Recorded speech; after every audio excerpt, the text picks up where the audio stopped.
deseo comenzar una nueva serie de mensajes correspondiente a la suficiencia de las Escrituras. Pero no solo eso, sino a doctrinas fundamentales que cambiaron el mundo conocido. Y ustedes ya estarán buscando en su mente, en el archivo, y dirán: la Reforma Protestante. Bueno, viene de ahí. Pero quiero estar compartiendo con ustedes cómo las Escrituras transformaron el mundo, y no solamente desde un marco histórico nos vamos a detener, sino principalmente lo que la palabra de Dios hizo en la sociedad en una época de la historia, y cómo esa realidad empezó a transformar todo el mundo conocido hasta el día de hoy. Y es necesario que no nos olvidemos, hermanos, que caminamos por una senda marcada, una senda que otros ya caminaron, que ya nos dejaron, un legado que seguir. No inventamos nada nuevo, seguimos un solo camino. Estamos siguiendo el cristianismo bíblico e histórico que nuestro Señor Jesús estableció, lo que los discípulos hicieron y los primeros cristianos del primer siglo hicieron. Pero hubo un momento de la historia en el cual hubo como una brecha, un momento donde era todo oscuridad, donde la palabra de Dios se había ocultado, se había velado. Pero empieza a resurgir la palabra de Dios en la vida de personas como nosotros, necesitadas del Señor, y empieza a salir la luz, y empieza a haber salvación, y empieza a haber esperanza, y empieza a transformarse el mundo que hoy conocemos. Por eso, en esta nueva serie de las Escrituras transforman el mundo, en esta primera parte, cuando comenzamos esta obra de gracia, comenzamos con un texto clave, que yo lo tengo acá atrás de mis espaldas. El Salmo 119, versículo 130. La exposición de tus palabras alumbra y hace sabio al sencillo. Y eso es lo que hace la palabra de Dios. La palabra de Dios es leída por las personas, es leída por hombres necesitados de la gracia del Señor, pecadores, y trae luz, trae vida, trae salvación. Y nosotros, cuando comenzamos y empezamos a abrir las Escrituras, la palabra de Dios comenzó a transformar nuestras vidas. Regresamos a la suficiencia de la palabra de Dios. Cuando abríamos la palabra de Dios, después de haber casi nacidos en el Evangelio, podríamos decir, haber ido a iglesia, ahora el Señor, veíamos la palabra del Señor y decíamos: wow, esto lo decía y estaba acá, y cómo no nos dábamos cuenta.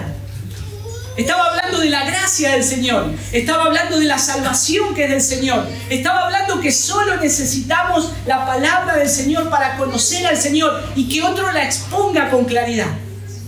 Y fueron días de mucho gozo y alegría, y la palabra de Dios continúa transformando nuestras vidas, y a su vez la palabra de Dios continúa transformando vidas, familias, sociedad y el mundo entero. Por eso es necesario que volvamos a recordar estas verdades, porque en este mundo tan relativo que vivimos, la palabra de Dios está siendo dejada de lado. Pero no solamente por la sociedad. La palabra de Dios está, lo más trágico, que está siendo dejada de lado por distintas instituciones religiosas, cristianas, evangélicas. Dejar de lado la palabra de Dios es una tragedia para el hombre, para la vida personal y para la sociedad.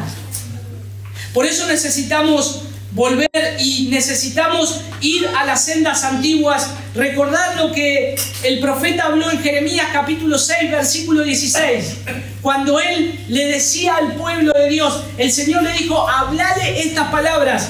Y el profeta ahí en el versículo 16 dice: así dijo Jehová, paraos en los caminos y mirad, y preguntad por las sendas antiguas, cuál sea el buen camino, y andad por él.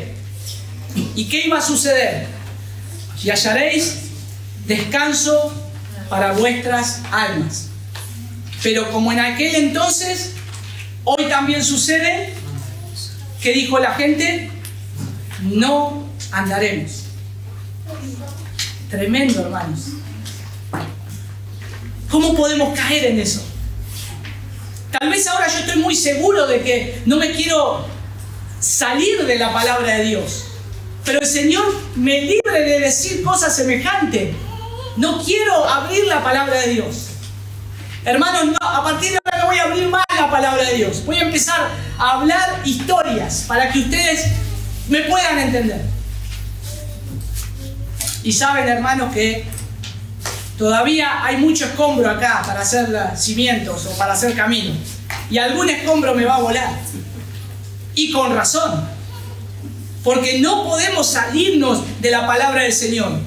Y hubo un tiempo en la historia del mundo donde ocurrió un hecho histórico donde enseñanzas claves de la Biblia transformaron el mundo conocido.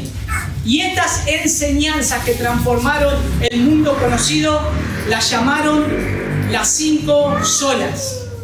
Se pararon delante de una iglesia que había perdido la palabra de Dios, se pararon delante de reyes, se pararon delante de aquellos que ocultaban y traían un manto o un velo sobre la palabra de Dios para que no sea interpretada por la gente común, que no se divulgue en la gente común, y dijeron: no, necesitamos la palabra de Dios, la gente necesita la palabra de Dios. Y no solamente eso, sino que toda la revelación que trae la palabra de Dios. Estas 5 solas es la denominación conjunta para 5 frases en latín que surgieron durante la Reforma Protestante. Y el resumen de las creencias teológicas básicas de los reformadores que entraban en contraposición de la doctrina católica romana. La Iglesia Católica Romana de los mediados de 1400 en adelante, principios de los 1500, era muy fuerte. Y todos tenían que acudir a ellos para saber qué era lo que Dios les decía. Eso no ha cambiado, les aviso. Pero miren lo que los reformadores, cuando fueron a la palabra, cuando el Señor iluminó sus vidas, ellos dijeron: nosotros creemos en estas 5 verdades, que es solo la palabra de Dios, solo la Escritura puede traer al hombre luz. No solamente eso, nosotros creemos solo por la fe que el hombre puede alcanzar esa salvación, puede ser salvado. Pero también declaramos la sola gracia, que es solo por la gracia del Señor. Misericordia dada a hombres pecadores que no pueden alcanzar la gracia de Dios, no pueden alcanzar la medida de Dios. Y solamente esto se hace no por una institución, sino que se hace por solo Cristo. Y ellos dijeron: es solamente la salvación viene de Cristo. ¿Y para qué es todo esto que creemos? En la sola suficiencia de la Escritura, solo por la fe, solo la gracia del Señor, solo Cristo hay salvación para el fin último del hombre. Solo a Dios la gloria. Estas 5 verdades teológicas fueron dinamita. Dinamitaron todo un sistema. Trajeron un cambio, trajeron luz. Y verdaderamente vemos cuando la palabra de Dios es expuesta como hace sabio al sencillo, como veíamos en el texto del Salmo 119, versículo 130. Pero ahora, la palabra latina sola, ¿qué significa? O solo. Ellos dijeron solamente estas 5 cosas. Bueno, la palabra sola es la palabra solamente. Solamente. Solamente la Escritura es la que trae al hombre la luz. Solamente la palabra de Dios. Y expresaban las 5 creencias fundamentales que ellos entendían como pilares de la vida cristiana práctica. Como pilares de la vida cristiana práctica.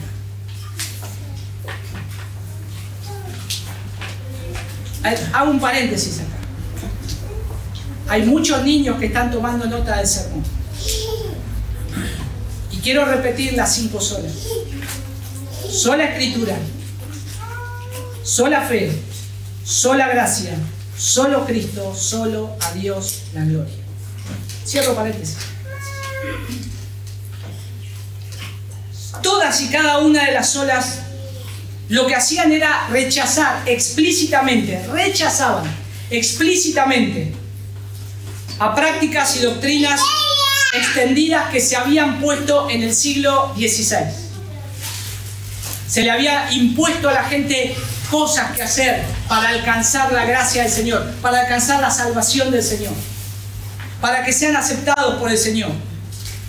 Y los reformadores empezaron a criticar esto, atribuyéndolos a la usurpación de competencias, atributos y cualidades por jerarquías eclesiásticas de la Iglesia Católica Romana. La Iglesia Católica Romana, en vez de traer la luz, ellos se escondían, velaban la verdad de la palabra de Dios. Y ellos imponían cosas a los hombres para alcanzar esa salvación y estar en paz con Dios. Y empezaron a meter doctrinas de hombres. Empezaron a decirle a la gente que tenía que hacer ciertas cosas para alcanzar la gracia y el favor del Señor. Y todo esto, mis hermanos, iba en contra de la palabra de Dios. De lo que Dios claramente estaba revelando en su palabra, lo que era la salvación del Señor. Y especialmente por su cabeza, el Papa. Y que en realidad correspondía no bien únicamente a Dios y a todos los cristianos. El Papa era el emisario de Dios, era la voz de Dios, era el que estaba al lado de Dios. Y él decía tener todo ese poder para decir lo que Dios le decía a la gente lo que tenían que hacer. Engaño. Y esa fue una época de la historia durante la cual Dios levantó una serie de hombres apasionados por su palabra. Hombres como Martín Lutero, Juan Calvino, apasionados por la palabra de Dios y por la verdad de las Escrituras. Apasionados por exponer la verdad y por lo tanto fueron usados por el Señor de manera especial. Las enseñanzas de la fe cristiana son conocidas hoy como doctrinas. Eso es la enseñanza de la fe cristiana. Por eso nosotros hacemos un énfasis en aprender no solo la teología bíblica, sino la doctrina del cristianismo. La doctrina bíblica de lo que es la gracia, la salvación, la fe, vivir para la gloria de Dios. Necesitamos eso. Y estos principios bíblicos establecidos en las Escrituras afectan todas las áreas de la vida, todas. No solamente son cosas que alguien dijo. Perdón, hermano Nico, me olvidé de empezar a grabar. No pasa nada.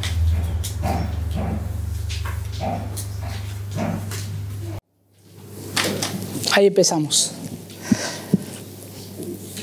¿Qué hacemos? ¿Empezamos de vuelta? No empezamos de vuelta. Seguimos adelante. Ahora se va a escuchar bien. Ahora el video se ve, pero ahora se va a escuchar bien después.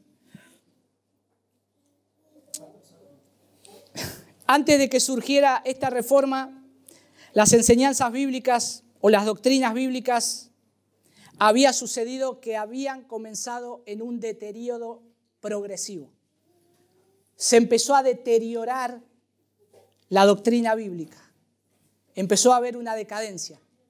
Más o menos a modo de dato, la iglesia en el periodo de Agustín de Hipona, o San Agustín como se conoce, por los años 354, 430 después de Cristo, ahí empezó a decaer la doctrina bíblica, la doctrina cristiana, podríamos llamarlo así, y la iglesia en el periodo de Agustín de Hipona empezó a caer tanto desde el punto de vista del entendimiento teológico como el punto de vista moral. Cuando se saca del centro la palabra de Dios, empieza a haber todo un desastre. Y la sociedad sacó la palabra de Dios, y las familias sacaron la palabra de Dios. Y empezó a haber no solamente un desconocimiento teológico, sino un decaimiento moral. Y a partir de ahí comienza algo que iba en decadencia. Es como una espiral descendente que terminó en la explosión de la Reforma iniciado por Martín Lutero. Ahí es donde vuelve a surgir las doctrinas bíblicas. Dios ya tenía preparado a este monje llamado Martín Lutero para que se haga luz en su vida la palabra de Dios y para que pueda empezar a compartir con otros lo que la Escritura decía acerca de la gracia salvadora del Señor. Martín Lutero, cuyo ánimo se vio provocado al ver que el perdón de pecados era vendido a través de lo que se conoció como la venta de indulgencias, en el año, ahí por el año 15, pero en la historia de los años 5 y siglo V o V y siglo XV, ahí fueron los años oscuros de la iglesia. ¿Y qué pasa, hermanos, si hay oscuridad en la iglesia? Si hay oscuridad en la iglesia, hay oscuridad en la sociedad. Lo que hoy necesita nuestro país, necesita la iglesia del Señor, exponiendo las Escrituras para que salga de esta crisis moral. No necesita un buen gobierno. Es bueno, hay que orar por un buen gobierno. Buenos gobernantes que nos puedan dirigir con sabiduría. Pero no podemos quedarnos con eso. La realidad es que la palabra de Dios transforma el mundo. Los gobiernos pasan, los gobernantes pasan, la palabra de Dios permanece para siempre. Los efectos de la palabra de Dios permanecen para siempre.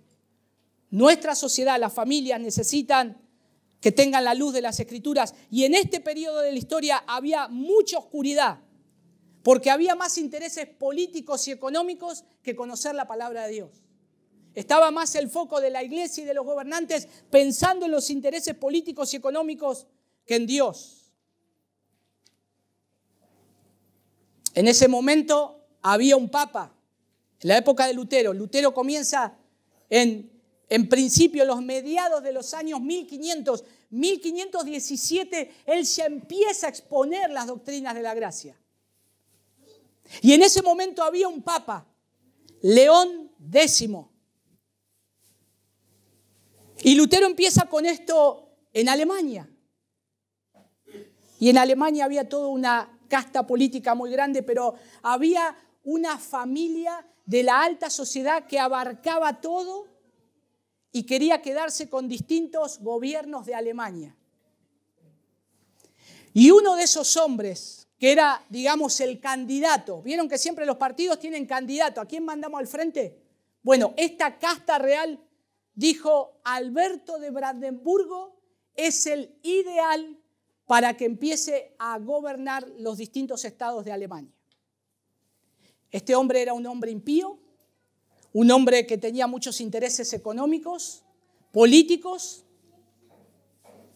Y entonces una de las cosas que él hizo es ir a acudir al Papa León X para decirle que se le una para que Alemania pueda tener en esa parte política y económica, sea gobernada por él. Y León X, que él estaba construyendo una iglesia, la obra iba muy lenta. Él quería hacer una basílica muy grande, la cual iba a llamar la Basílica de San Pedro. Él necesitaba fondos. Entonces él le dijo a Alberto de Brandenburgo: yo te voy a apoyar en Alemania, con lo que vos quieras hacer.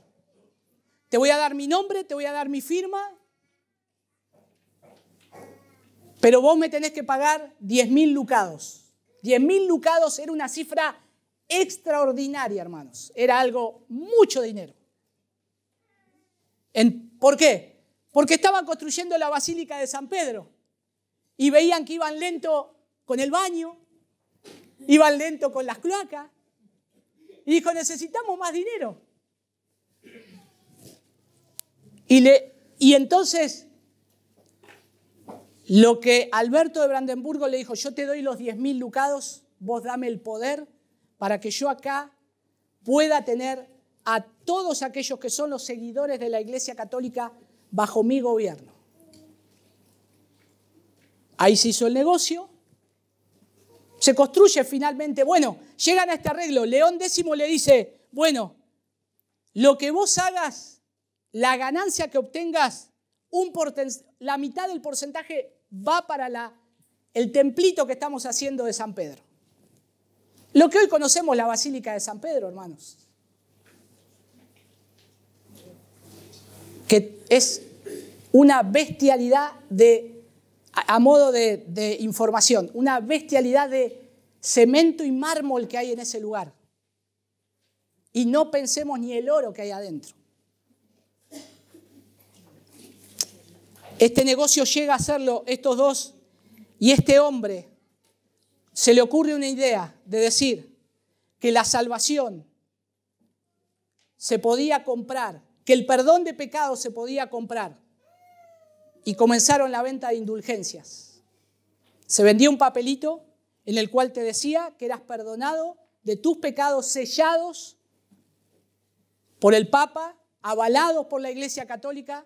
Entonces toda la gente podía comprar eso y los pecados de hoy y los que iba a cometer ya estaban todos perdonados y tenían entrada al cielo. Y no solamente eso. Si había familiares que habían muerto y tal vez estaban esperando en el purgatorio, también se podía comprar esto para esos familiares muertos. Y no eran que pedían un poquito de dinero. En esa época, en Alemania, ¿saben cómo la conocen? La conocen como la época que fueron desplumados por la venta de indulgencias. Después no vamos a entrar tanto en la historia, pero hay un montón para contar. Pero es para ponerlos en contexto. Imagínense que en este contexto Martín Lutero ve todo eso. Ve lo que está haciendo. Ve que la gente pecadora que no conoce a Cristo ya ahora se cree que es salva porque tiene un papel firmado. Ya se podían ir a emborrachar a las tabernas que Dios ya los había perdonado. Y recuerdo ahí un texto de 1 de Timoteo 3:15 que dice que la iglesia del Dios vivo es columna y sostén de la verdad. Si no hay una institución que proclame la verdad de Dios, no podemos contar con una sociedad que tenga el favor de Dios, ni tampoco contar con el desarrollo financiero, social y moral. Si no está la palabra de Dios, es algo en vano.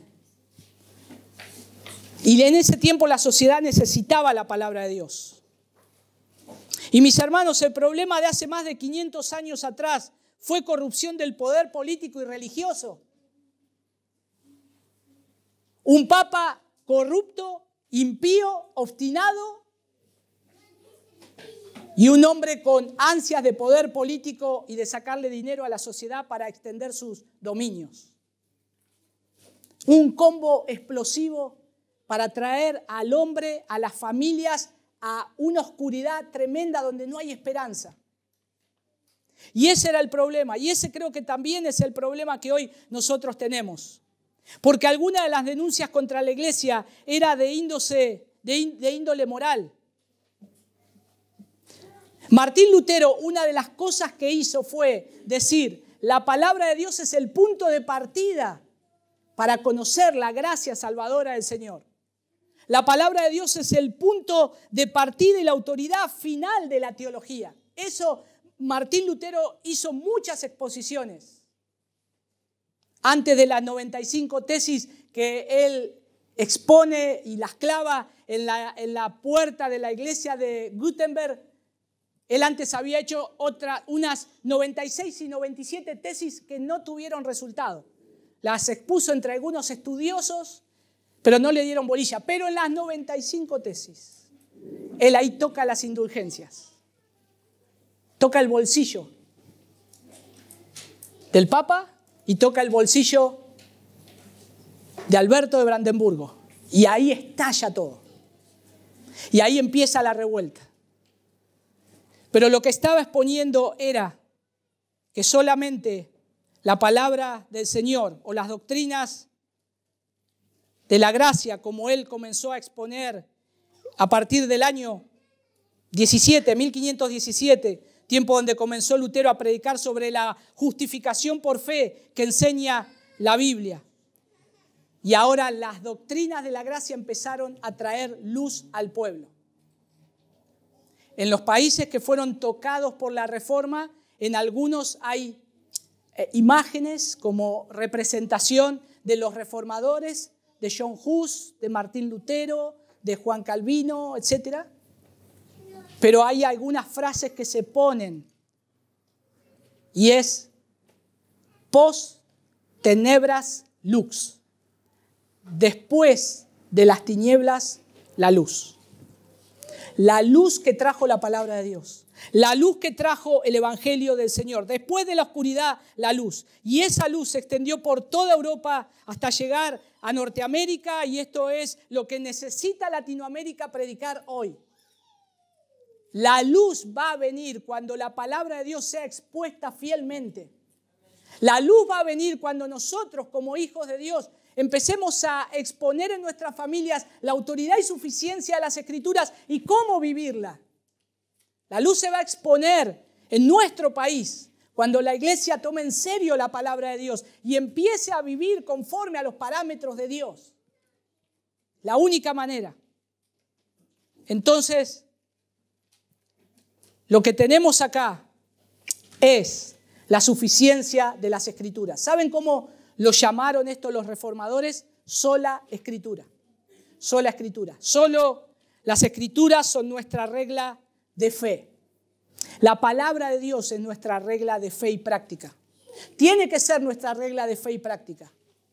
Entre eso que ellos enseñaban, generalmente había afirmaciones y negaciones. Los credos, por ejemplo, tenían afirmaciones y negaciones. Se ponían de acuerdo con la iglesia y decían, bueno, tenemos que afirmar lo que es para nosotros la palabra de Dios y tenemos que negar lo que no es la palabra de Dios. Así que pongámonos de acuerdo. Así que entre los hermanos, así como nosotros, se ponían de acuerdo. Y por ejemplo, ellos iban firmando documentos para que se pueda ver en la sociedad lo que la iglesia creía que era la Escritura y que lo que no creía. ¿Por qué? Porque la Iglesia Católica ya había infectado toda la sociedad con respecto a lo que ellos decían de la palabra de Dios.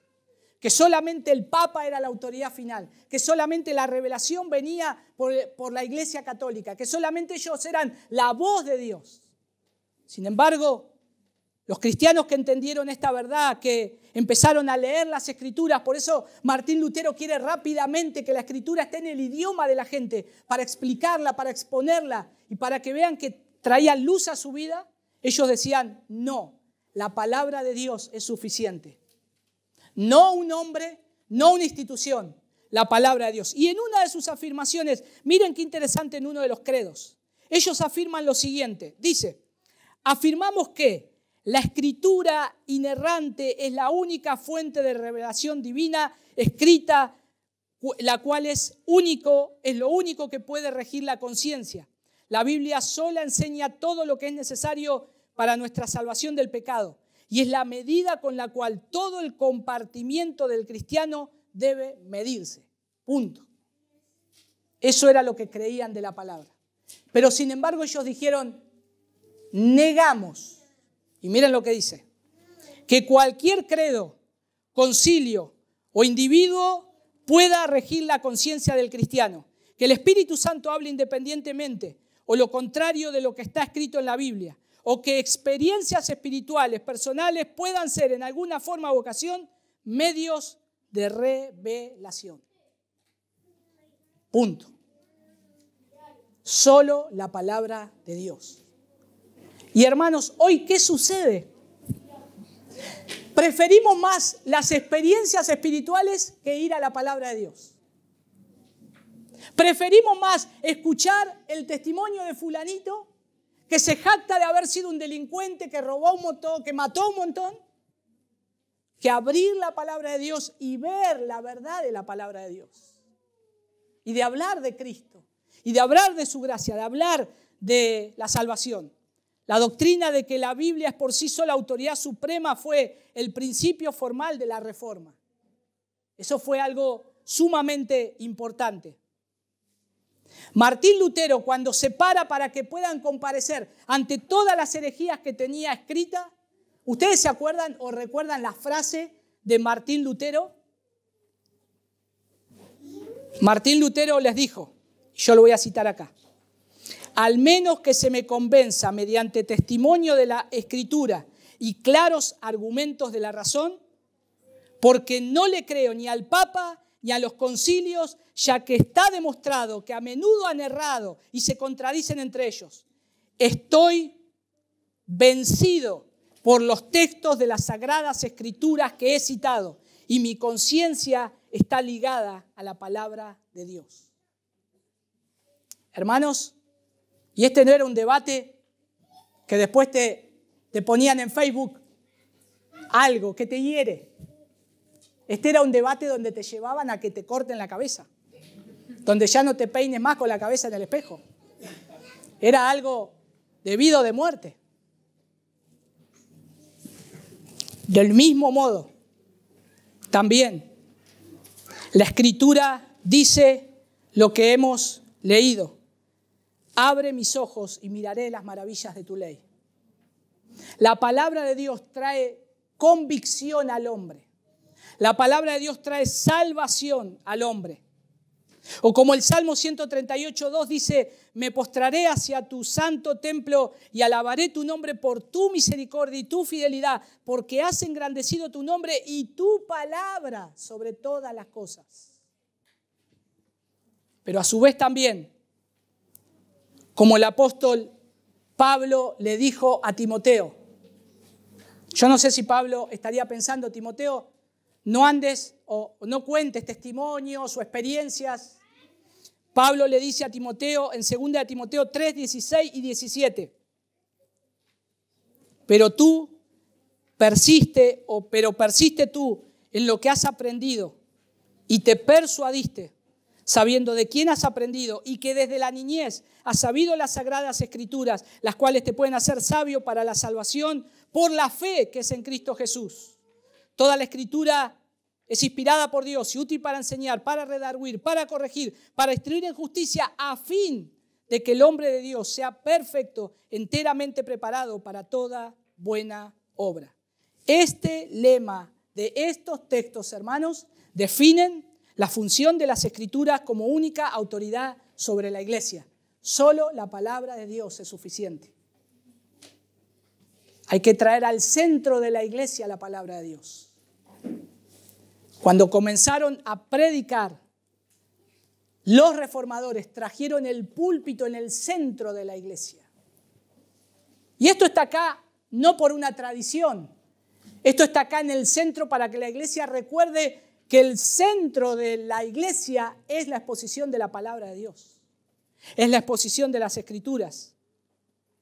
Y así como los reformadores del siglo XVI y XVII rechazaron la autoridad del papado y de la iglesia romana, los protestantes contemporáneos deben hoy rechazar toda autoridad extraescritural sobre la iglesia. Todo lo que venga alguien con algún sueño, alguna visión, algo raro para querer transformar la iglesia, tenga una palabra fresca, debe ser rechazado.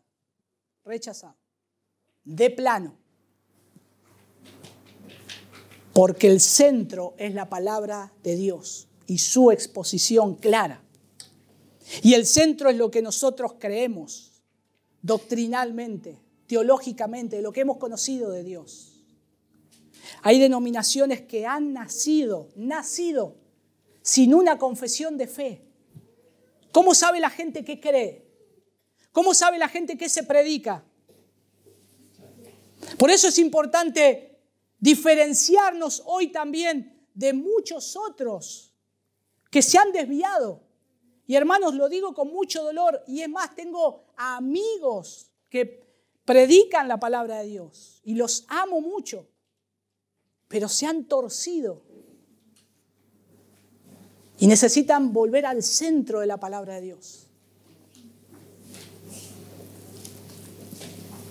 Necesitamos no solamente predicar fielmente, sino también escuchar atentamente la palabra de Dios, porque tiene que volver a ser un acto central de la adoración cristiana. La aplicación de las enseñanzas bíblicas a la vida práctica y cotidiana de los cristianos y de la iglesia es nuestra tarea continua. No venimos solo a aprender la palabra de Dios, a escuchar la palabra de Dios, sino a ponerla en práctica. ¿Cómo vamos a empezar a poner en práctica luego de este mensaje la suficiencia de las Escrituras? ¿Cómo creen ustedes? ¿Cómo cree cada uno de ustedes que tiene que ahora ser confrontado con esto? ¿Y ahora qué voy a hacer con la palabra de Dios? ¿Cómo estoy viviendo la suficiencia de las Escrituras? ¿Cómo estoy demostrando a la sociedad que yo soy un hijo de Dios, que soy un cristiano, que amo la palabra de Dios, pero que amo a Cristo y que amo vivir una vida transformada?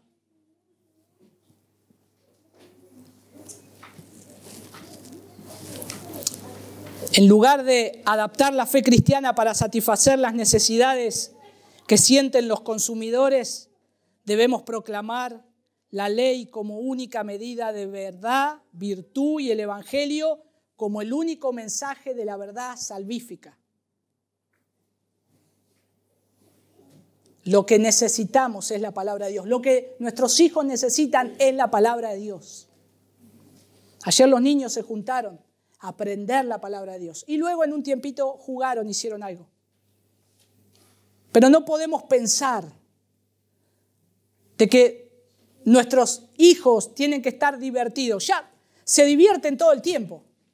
Están ya excedidos de cosas que los distraen. Y nosotros queremos distraerlo aún más con cosas vanas. Necesitan escuchar la palabra de Dios. Necesitan escuchar la suficiencia de las Escrituras. No menospreciemos la inteligencia de los niños, porque ellos toman la palabra de Dios, lo que se les expone, doctrinas claves, básicas, y enseguida la captan. El Señor permite eso. Pero muchas veces subestimamos, ¿no?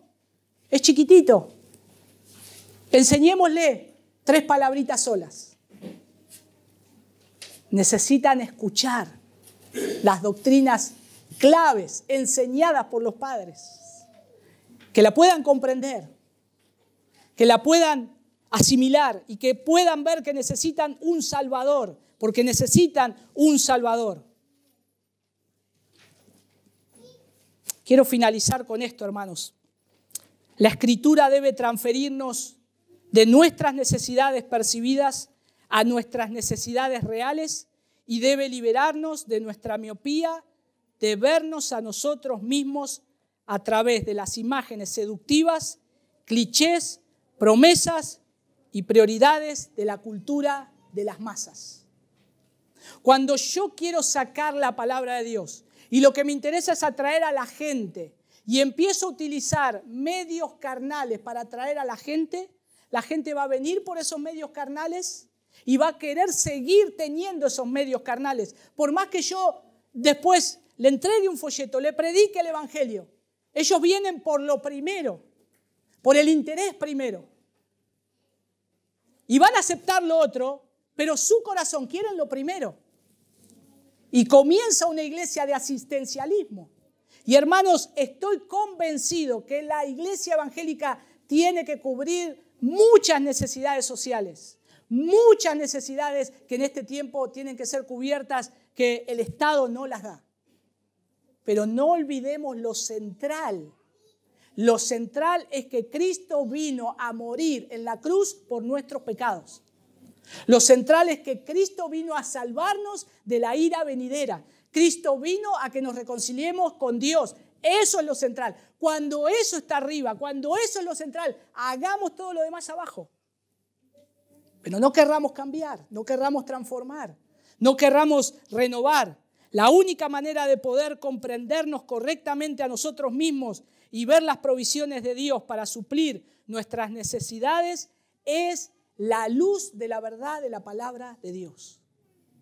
Solamente la palabra de Dios. No debemos ir más allá de la verdad que Dios nos ha dado.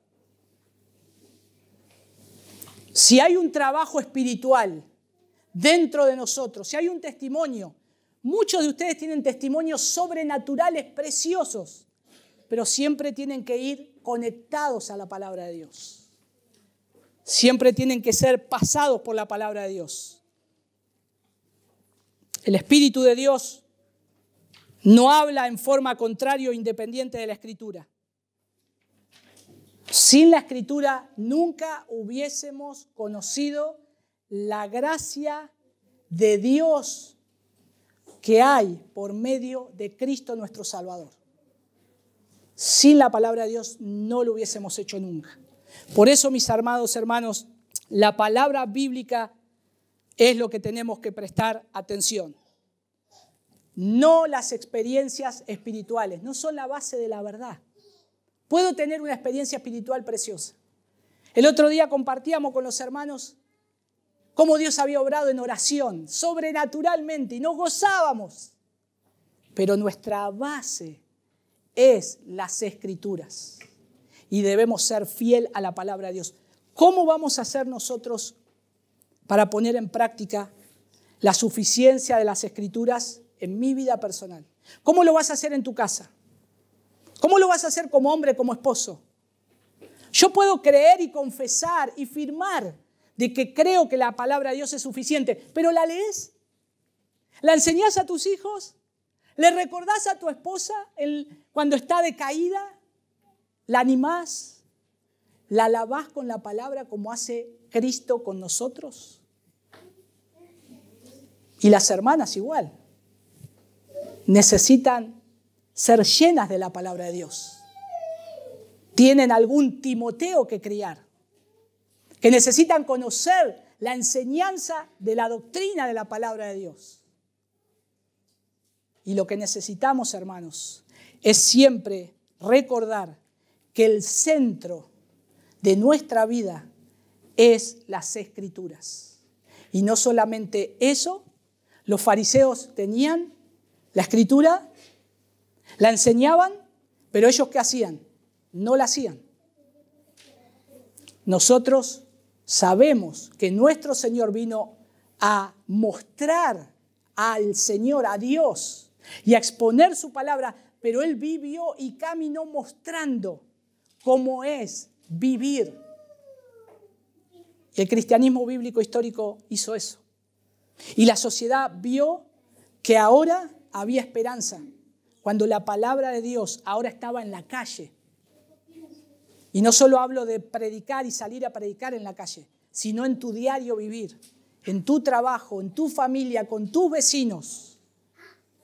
Que puedas vivir un cristianismo bíblico y puedas demostrar a otros lo que es ser un hijo de Dios. Y eso, mis hermanos, es ser luz y sal. Oremos. Señor, te damos gracias por tu palabra. Nuestro Dios, te adoramos y te exaltamos porque eres un Dios grande, soberano. Y Señor, queremos vivir conforme a tu palabra. Ayúdanos a poner en práctica todo lo que escuchamos, todo lo que cantamos, todo lo que recibimos en la semana de tu palabra. Señor, ayúdanos a vivirlo en la parte práctica. Sigue trabajando en nosotros, Señor. Somos pecadores. Somos miserables, Señor. Necesitamos de tu gracia cada día, necesitamos de tu perdón cada día, necesitamos que nos limpies y nos laves cada día, Señor. Ayúdanos. Y Señor, que tu nombre sea glorificado en todo lo que hagamos. Gracias, Padre. Oramos en el nombre de tu Hijo Jesús. Amén.